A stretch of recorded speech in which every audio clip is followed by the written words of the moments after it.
Hey, what is going on, guys? My name is D-Free. Welcome back to another Dragon Ball Super review. I'm a little bit late getting this one up, so forgive me for that. I apologize. But regardless, we're going to talk about the latest episode, episode 85, so I hope you guys enjoy it. Subscribe if you happen to be new, of course. And yeah, let's go ahead and talk about it. So the episode was another one of those exposition episodes. They're just kind of biding their time until we get into the Tournament of Power, which I understand. You know, they have this whole subplot of each episode, everybody Goku is sparring is somehow teaching Goku a little bit about what he's going to have to do in order to be successful in the Tournament of Power. Of course, we saw Skinny Buu. I don't want to call him that because that's what, you know, the gray one generally goes by in the community, but Skinny Fat Buu. I don't want to call him Fat Buu, but you know what I mean, the pink guy. You know, we saw him sparring with Goku. It appears that he slimmed down. I don't know if the intro scene is indicative of the fact that he may get fatter again, or, you know, back to normal, I'd like to say. I don't know if that really means much because we've seen stuff in the intro scenes that just simply does not happen in the series. So I don't know if they're going to sustain this, but I have a sneaky suspicion this probably will be what happens. I have a sneaky suspicion that in the next episode he'll just be, or the next time we see him, he'll just be back to normal, and, you know, he'll retain whatever power up he got from that.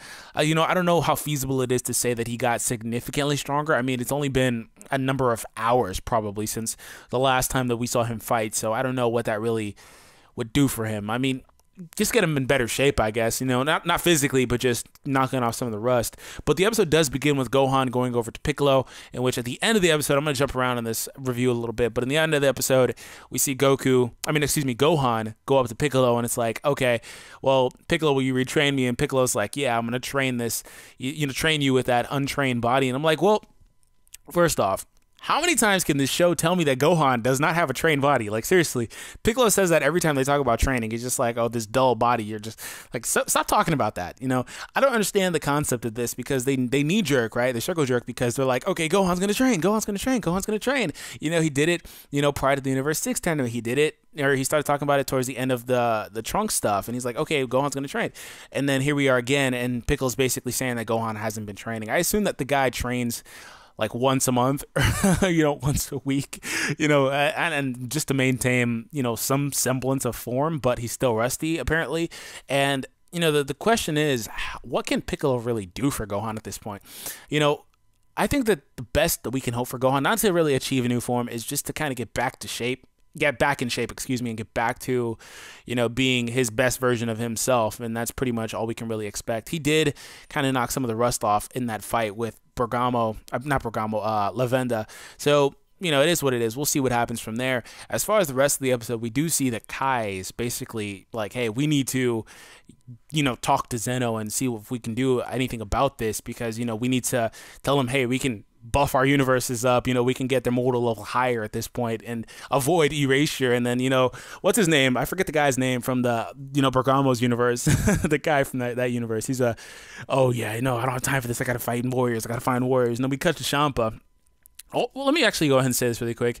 The Universe 7, or excuse me, 11 Kai. Well, for one, they left out the Universe 7 Kai from the meeting, but the Universe 11 Kai was like, hey, I tried to find a scenario where we all could make it through this, but my universe is the strongest, so we know who's going to win. And obviously, we kind of know that it's going to come down to our universe, Universe 7 versus Universe 11, you know, the Pride Troopers and Jiren and Goku and all that stuff. We know that's what's going to happen because they're building up Jiren in the same way that they built up Hit in the previous tournament. He is going to be the guy that, you know, it's the final battle against, and I can understand that as well. And we cut to Champa, and the Gods of Destruction are holding their own variation of the meeting, and Champa's like, hey, the Kais apparently were holding a meeting, none of you guys better be cheating. And I'm like, okay, Champa, this is kind of out of nature for you. And Champa himself apparently called this meeting, but he left out Beerus, so I don't know what the issue is there. I mean, he knows Goku.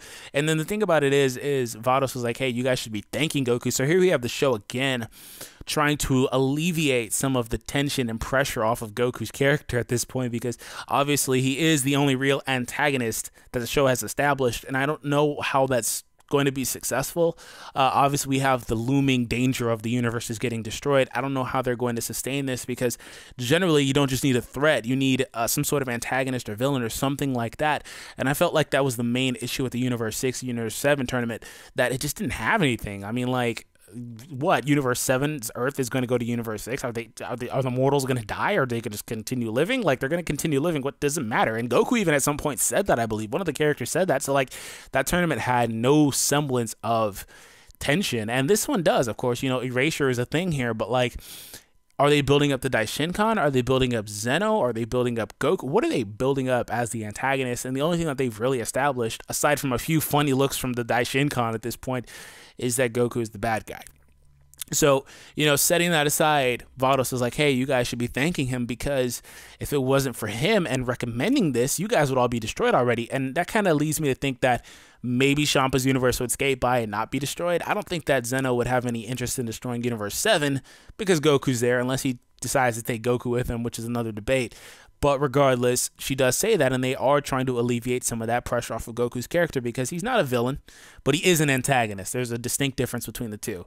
So aside from that, we do get like half of the episode is basically Jiren. Well, they cut to Jiren, but mainly to Pride Troopers and Dispo, the beerus looking guy that's apparently like a bunny. He looks like a bunny more so now.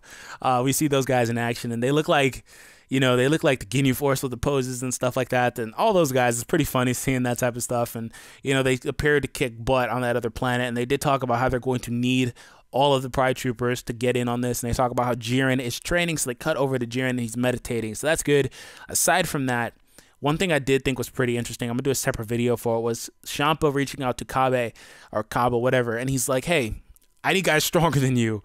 I need more Saiyans. And he tried this in the previous tournament. He's like, we're going to fight Saiyans with Saiyans, but apparently he still hasn't gotten the memo. And that may lead to the female Broly, you know, something like that. She's probably from his universe. It was never stated that there were Saiyans outside of Universe 6 and Universe 7, because they are the mirror counterparts of one another.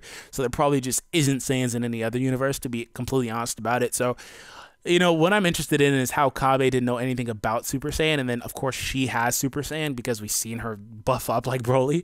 So that'll be interesting to discover. So I'll do a separate video regarding that. You know, I feel like I touched most of everything in the episode. Forgive me if I missed anything in particular. Let me know in the comment section. I'll be more than happy to, you know, comment on it in the comments for you guys. But that's pretty much the episode. Goku's going to go look for 17. There's not really much else to that. Dende's apparently going with him in the next episode. We'll see 17, and they'll get a spar between Goku and 17. It looked like Goku was in Super Saiyan Blue, or maybe that was just the lighting or something weird. I don't know what they're doing here with the Super Saiyan Blue thing with Goku. They're just kind of using it ad nauseum at this point to kind of put over everybody that they're recruiting. So we'll see what happens there. But anyways, I hope you guys enjoyed today's review. I'm a little bit late on it. I apologize for that once again. Won't happen next week. Subscribe if you happen to be new, and I'll catch you guys in the next video. Have an awesome day. Peace.